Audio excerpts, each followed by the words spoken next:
Hello there, yes, it really is me, Monty Don. I have taken time out of my busy schedule of private flights around the world to see some of the world's greatest gardens, meeting rich poshos, royalty, putting a few scribbles down for my next book. Oh, and of course, lead presenter of Gardener's World.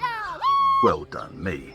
Anyway, I would like to say just how impressed I am with that young man, Simon, and his fantastic YouTube channel, Walking Talking Gardeners.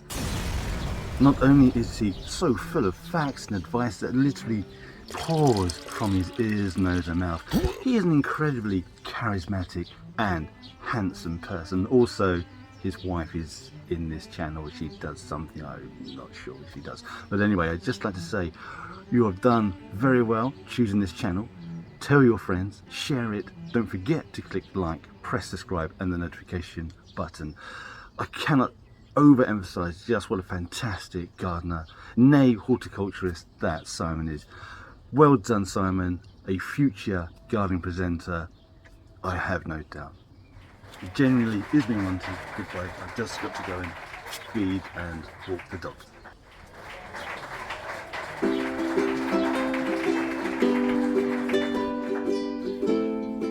Hello there and welcome to the channel. Now, those of you who follow us regularly will know that I like to keep my eye out on the legacy media, and recently we've had a fantastic article come through from the Daily Mirror discussing Monty Don's urgent warning for 6 plants in July. Now, I should point out that it wasn't Monty Don who actually wrote this article. It was indeed written by somebody else called Alma Murphy. Woo! And I was going to say who isn't a gardener or horticulturist, but to be fair, oh no, I'm not going to say that. I'll let you imagine what I was about to say. So, of course, there are, I wouldn't say mistakes, but we're talking about plants that I barely even heard of, and we're not talking about plants that really do need some care during July. So we will get into it. It will all become clear as I go through, and hopefully it will avoid some serious damage to some of your key plants for July.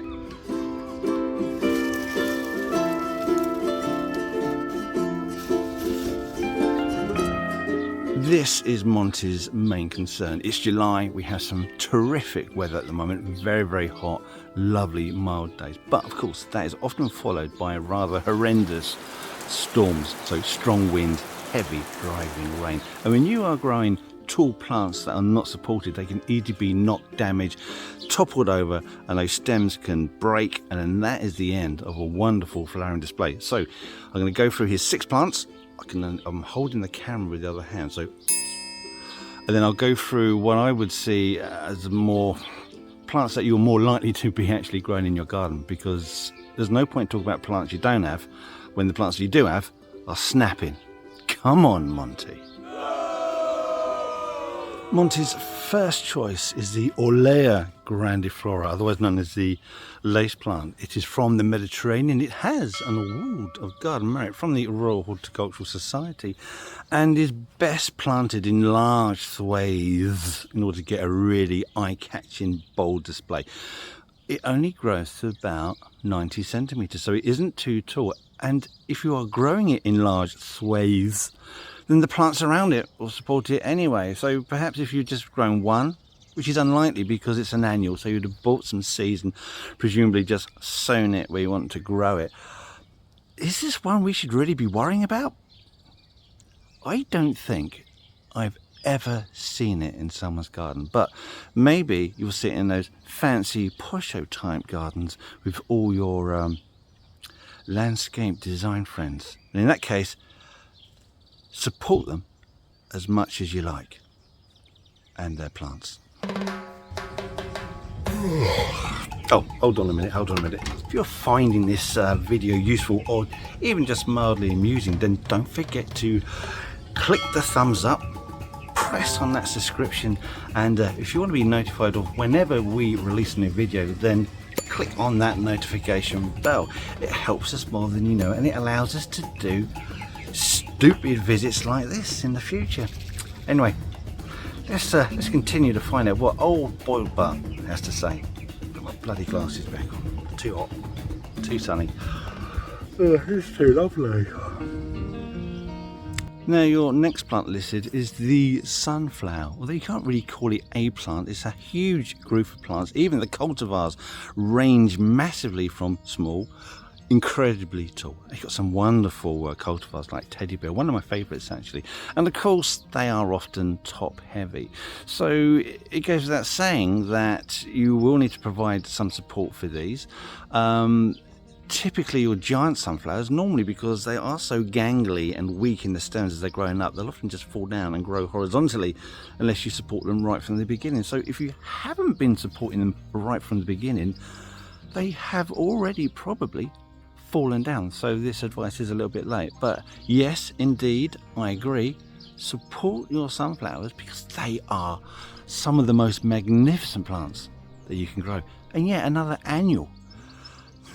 Seems to be a theme running here. Who grows annuals? It's so much time. This third one is yet another annual Cosmos sensation, which is a fantastic plant for pollinating insects. This one grows to about 1.2 meters, so it is quite tall. And you know, I don't know what it is with the Cosmos, but they look fantastic when they're starting off.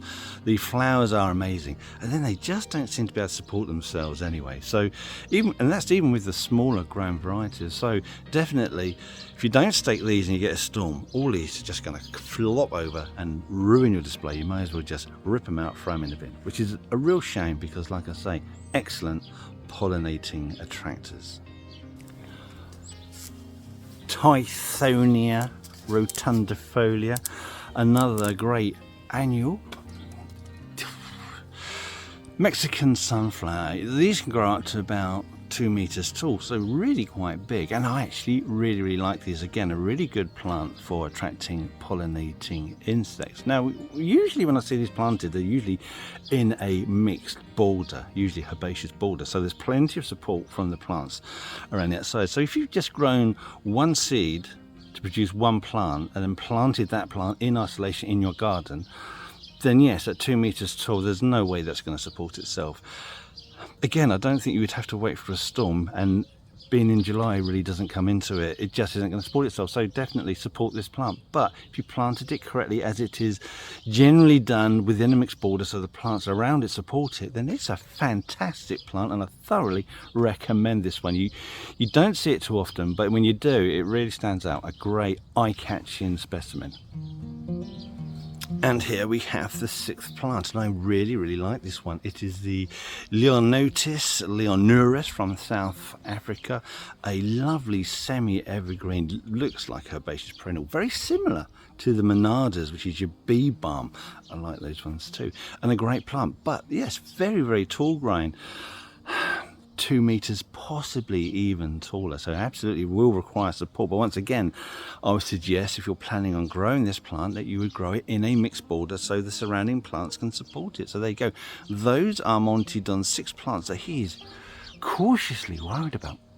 However, there's some really common plants that are in your garden that you really should be worried about, and these should have already been staked. So if they haven't been staked already and they are still intact, then pop down to your local garden centre, get some stakes, and I'll tell you which ones you should be keeping an eye out for.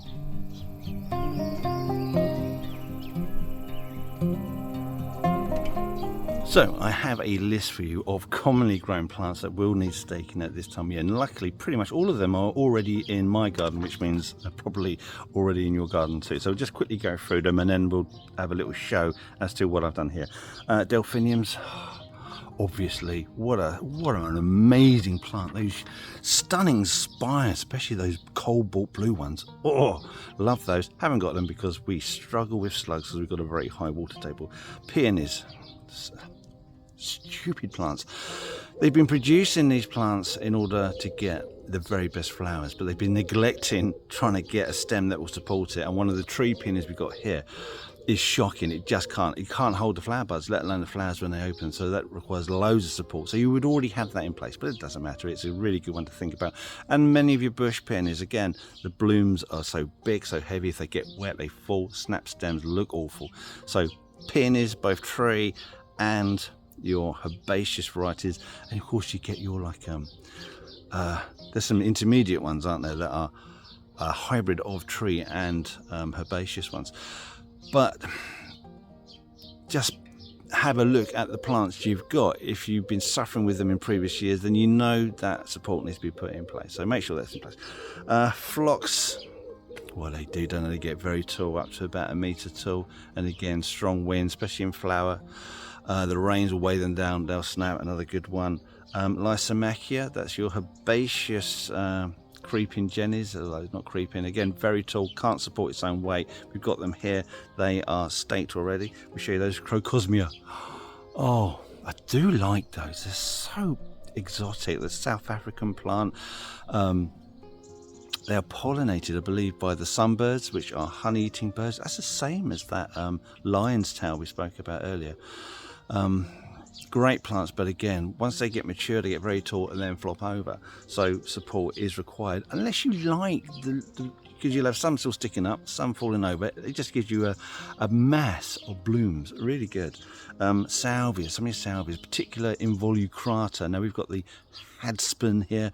Again, that just cannot support itself. You could put in stakes, but like I said before, best planted in a grouping of other plants so those plants can support it, which we've done here. I'm going to mention tree achenes. I know tree achenes are kind of coming to an end now, if they haven't already where you are, but you know, they start off straight, they start to lean, and those roots are not very strong. They don't tend to have a significant taproot, mostly fibrous roots. So if they're not supported, that lean will just keep going until the whole thing collapses, and a good storm will do that for you.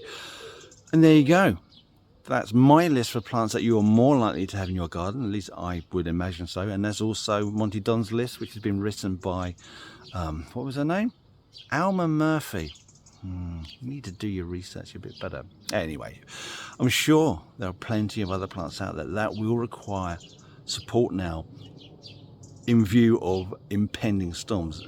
And if you've got any of those, stick those in the comments, because I haven't made a exhaustive list of plants. There's plenty out there, and of course, depending which country you are in, because many of our viewers are from America, Australia, so there'll be different plants to discuss. Put that in the comments. That means other people reading these, and they really do, because you tell us that you do, then that gets that information out there, and it prevents displays being damaged, because we've still got months and months of excellent weather and a good strong flowering period to continue. Anyway, thank you from me, thank you from Monty Don. Goodbye, poor people. Don't touch me, you filthy peasants. Oh, and don't forget to buy my latest book. Oh, shut it, Monty, with your round face and your farmer's hands. I made a mistake. I was doing the editing and I suddenly realised that I hadn't actually shown you the plants that I was talking about, which I said I was going to show you about, because, and I keep hearing this, people keep saying, here, let's see more of the plants rather than your stupid face. Okay, they don't really talk like that, but as I promised, these are the plants that require staking.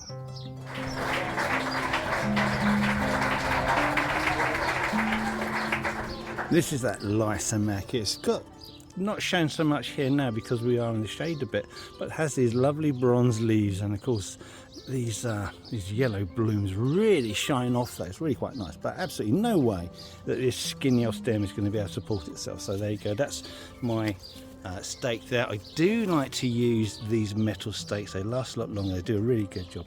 And when you are staking these together, you probably need to do at least 2 positions. So we've got like a tied in up here, tied in down there. It just works better that way, but to be honest with you, there's no way that can support itself.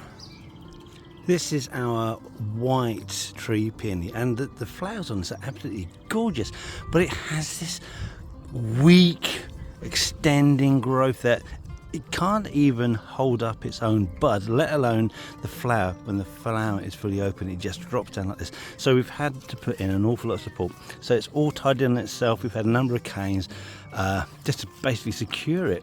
to the fence, and really until this matures, becomes more woody, only then can it actually support anything. But it doesn't flower on this woody growth. It always comes off this this fleshy wheat growth. So it's a real shame. It's a beautiful cultivar, but it really cannot hold up its own blooms. What a shame.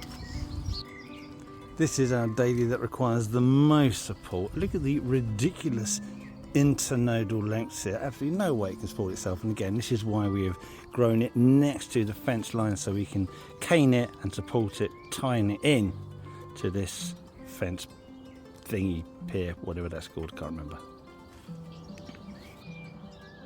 And here in this little grouping we've got both Crocosmia. This is an unknown variety. It's supposed to be Hellfire, and it turned out it wasn't. I mean, this is what this turned out to be. This is Hellfire, which we ended up getting. I love the red on that. That is arguably the best red you can get. So there you go, Crocosmia Hellfire. Positively recommend that one. And this is this Salvia Involucrata hadspend, which it just can't support its own weight. These snap. I mean, this one's okay at the moment, but you know, later in the year, it's just constantly you touch it, it breaks. It's very simple, and that's why we've got it growing in amongst these other plants here. So there's another salvia, there's a dahlia here. That is something a bit special, which we will be talking about in another video. This is the Musella lasiocarpa, the golden lotus flower. That is fantastic when it flowers, which could do next year. Really looking forward to that. Anyway, that really is it. This is the end of the video. Thank you to Monty. Thank you to you for watching. Hopefully, see you in the next video, and I'll hopefully get it right this time. Honestly, editing is such a bind nowadays. No one get any thanks for it. That's the problem. If people actually appreciated the amount of work that went into sitting there, tapping away, checking all the bits of video, going out, redoing the video, oh, it just never ends. Right, now, just before you go, if you want to see more content, more behind the scenes stuff, and images that I've taken of some weird freaky plants over the years, then you're in luck, because we've created an Instagram page. So you can find the link in our description, you can find the link on our main page, and if I'm clever enough I might be able to get a link somewhere up there. Anyway, thank you for watching, and if you want to see more YouTube stuff, then check out this video here. That's quite a good one. And if it doesn't float your boat, then another one right there. And enjoy these while I've still got the strength, imagination and aptitude to make them. Thank you for watching. Goodbye.